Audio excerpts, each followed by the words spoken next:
जगतर नाथ जगन्नाथଙ୍କ रत्न भंडार रहस्य देखिबा।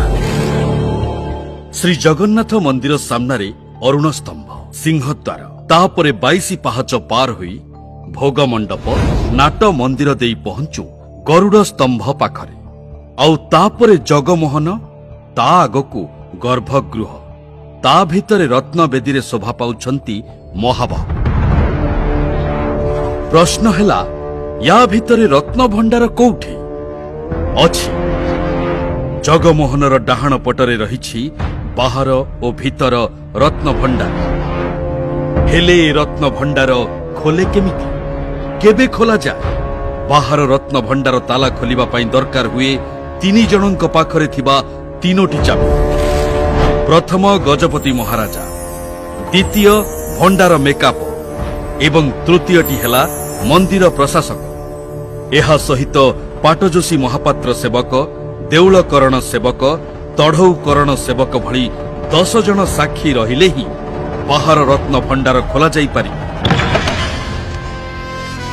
भीतर रत्न भंडार ताला खोलिबा पई दरकार आउ 2टी अलगा चाबी, जहा रहिछि गजपति महाराजा एवं मंदिर प्रशासकଙ୍କ पाखरे। या छडा भीतर रत्न भंडार को जीवाकु हेले बाहर रत्न भंडार खोली जीवाकु पड़े। भीतर रत्न भंडार खोलिबा पई महाप्रभुଙ୍କ नीतिकांति को बंद रखा जिबा सह 12 रु 15 घंटा दरकार हुए। जगतर नाथ श्री जगन्नाथଙ୍କ रत्न भंडारर एभली जटिल और सुरक्षित व्यवस्था आउ कोठी थिबो कि नहीं संदेह। भीतर रत्न भंडार शेष थर पई 1985 मसीहारे खोला जाइथिला एवं ता पूर्वरु 1978 मसीहारे थरे खोला जाई एहार हिसाब करा जाइथिला। एहा छडा प्रत्येक वर्ष महाप्रभुଙ୍କ विभिन्न उत्सव और पर्व पई बाहर रत्न भंडार खोला जाई व्यवहार होई आसुछि। रत्न भंडार चाबी हजिबा नै गुजब सृष्टि हेबा परे संपृक्त केस रे मान्यवर हाईकोर्ट निज राय रे चाबी हजिबा प्रसंग रे कौनसी अनियमितता होई नथिबार दर्शाइछंती।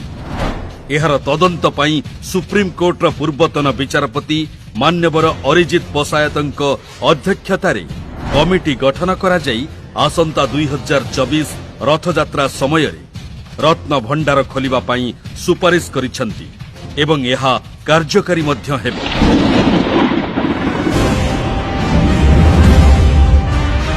ये महाप्रभु जगन्नाथଙ୍କ रत्न भंडार कौनसी साधारण भंडार घर नुहे जे तार चाबी हजिजिब कि डुप्लिकेट चाबी रे खोली दिया जाई परिबो।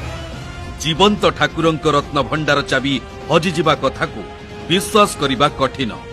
24 घंटा गहली लागि रहिथिबा एही जगमोहन रे केही चेष्टा करी मध्य बाहर रत्न भंडार द्वार पर्यंत पहुंचिबा संभव नुहे। सर्वोपरि ओडिशार प्राण महाबाहुଙ୍କ रत्न भंडारर सुरक्षा और पवित्रता को संदेह करिबा हेउछि गजपति महाराज एवं मंदिर सेवायतଙ୍କ सचोट पणिया प्रति संदेह करिबा। महाप्रभुଙ୍କ इच्छा और मुख्यमंत्रीଙ୍କ प्रयास जो काम 500 वर्षरु होई पारि नथिला आज श्रीमंदिर परिक्रमा प्रकल्प द्वारा महाप्रभुଙ୍କ मंदिर झलसुछि। एइथि पई तो विरोधी मुख्यमंत्रीଙ୍କୁ मिलिथिबा आशीर्वाद और श्रेय पई जळुछि एवं महाप्रभुଙ୍କ नामरे रत्न भंडार मिछ एजेंडा धरी भक्तଙ୍କ भावना को कष्ट दउछि। महाप्रभु सबु देखुछन।